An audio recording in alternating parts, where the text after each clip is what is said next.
A'udzubillahi minasyaitonirrajim. Bismillahirrahmanirrahim. Allahumma sholli ala Muhammad wa ala ali Sayyidina Muhammad.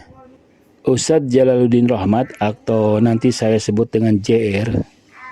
JR ini dikenal sebagai ahli komunikasi, ahli psikologi komunikasi, pernah menjadi guru bahasa Inggris. Tapi kemudian dia berkibar tidak hanya dalam bidang psikologi komunikasi, dia juga menjadi seorang ilmuwan ahli tafsir yang menuliskan buku tafsir ya, yang menarik. Kemudian juga menuliskan tentang hadis, tentang ilmu hadis. Kemudian juga dia dianggap sebagai pakar tasawuf, pakar irfan, dan juga pakar filsafat, serta terutama pakar dalam psikologi modern. Tulisan-tulisannya sangat membuktikan bahwa beliau memang seorang polimat ya, seorang yang memiliki kemampuan menjelaskan tema-tema itu dengan bahasa yang jernih, sistematis, dengan argumen-argumen yang mutaakhir, yang kekinian, dengan bahasa-bahasa yang cair, bahasa yang mudah dibaca, mudah dipahami oleh berbagai level kalangan, dengan referensi yang modern ya, referensi yang sangat mahal sekali ya. Hanya orang-orang yang suka membaca, yang punya buku-buku itu, yang memang bisa memparafrase referensi-referensi itu. Nah, pertanyaannya mungkin diajukan oleh siapa saja.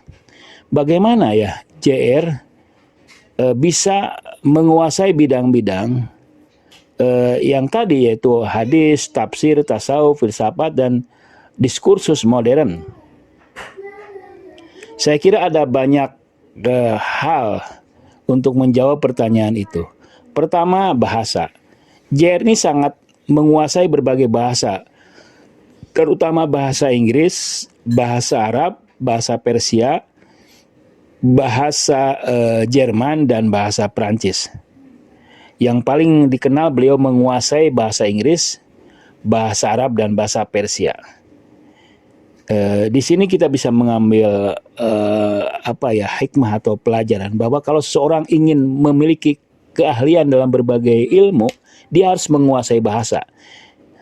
Nah, tampak sejak muda JR memang mencintai bahasa itu dan menguasai. Dia mempelajari dengan serius sampai ke tingkat advance, tingkat yang tertinggi.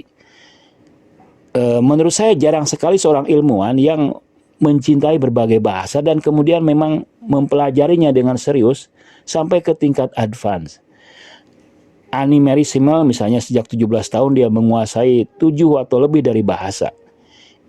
Itu adalah contoh tipikal para ilmuwan yang memang mendedikasikan ilmunya untuk menguasai berbagai ilmu Islam, yaitu pertama kali dia menguasai bahasa. Terakhir kali saya melihat beliau masih tetap mempelajari bahasa, menguasai, memiliki kamus-kamus modern, Thesaurus misalnya, atau membeli buku-buku kamus bahasa Arab modern. Menunjukkan bahwa proses untuk menguasai bahasa itu terus berlanjut. Dan tidak hanya, nah ini yang melebihkan beliau, melebihkan JR dari yang lain, tidak hanya menguasai bahasa, tapi menguasai bahasa sampai ke tingkat advance, tingkat tertinggi. Bukan, karena bahasa itu kan ada bahasa tingkat basic, intermediate, dan advance. Tingkat advance ini beliau terus-terusan pelajari, kuasai, sehingga sampai ke tingkat sastra, tingkat puisi.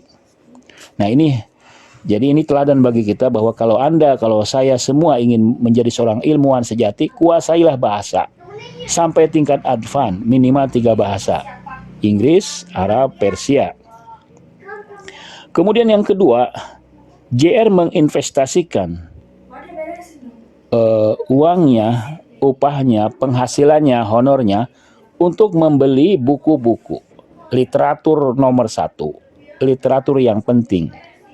Di era itu tidak seperti sekarang. Sekarang kan banyak buku-buku PDF yang bisa di-download, ya.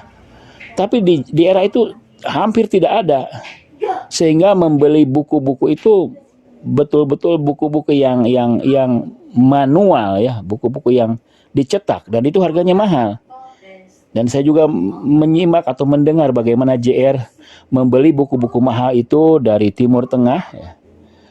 Beberapa kontainer misalnya, atau misalnya membeli buku dari Amazon yang harganya dolaran, dengan dolar, dan saat itu mahal. Tapi JR karena cintanya kepada ilmu dan ingin mengakses sumber-sumber yang utama, yang terpenting, beliau rela membeli walaupun dengan harga yang mahal. Nah, jadi ini investasi buku. Kemudian Anda bisa melihat misalnya Perpustakaan Mutahari. Perpustakaan Mutahari itu memiliki kecil ya, tapi menurut saya perpustakaan yang terbaik terutama di Bandung. Ya, karena buku-bukunya pilihan.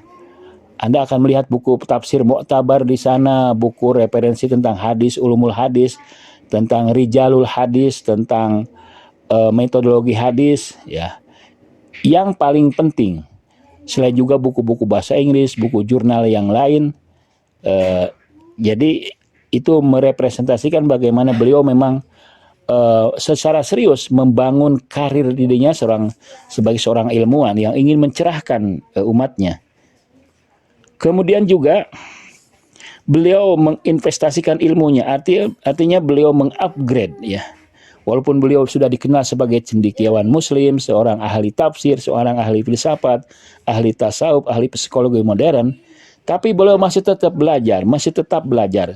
Saya pernah mendengar ketika beliau berceramah bahwa saya, kata Pak Jalal, kata JR dengan keluarganya akan mesantren lagi ke Timur Tengah selama setahun.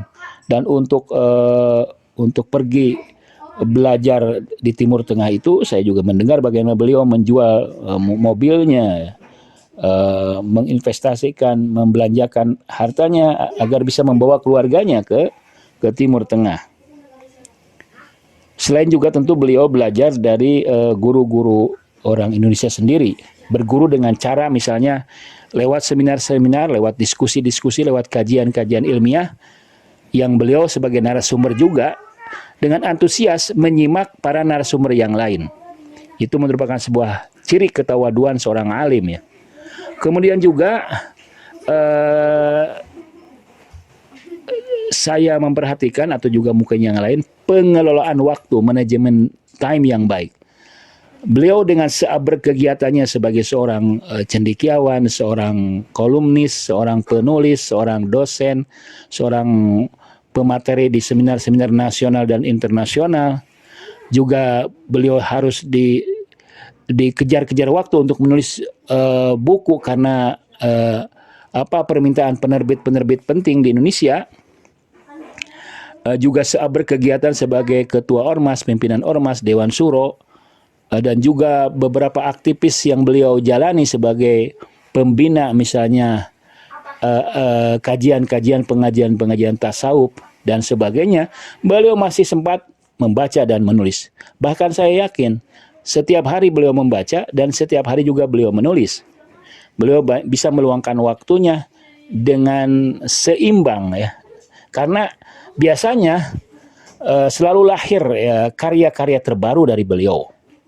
Selain tentu saja ingat bahwa beliau punya pengajian historis di Bandung yang selalu beliau dengan setia memelihara majelis itu ya, mengisi majelis itu. Dan tentu saja selain kecerdasannya ya, beliau sebagai seorang keturunan kiai, kecintaannya kepada ilmu, sikapnya yang perfeksionis membuat beliau tidak, kalau menulis itu serius, kalau ceramah itu serius, menyiapkan segala sesuatunya dengan baik. Wassalamualaikum warahmatullahi wabarakatuh.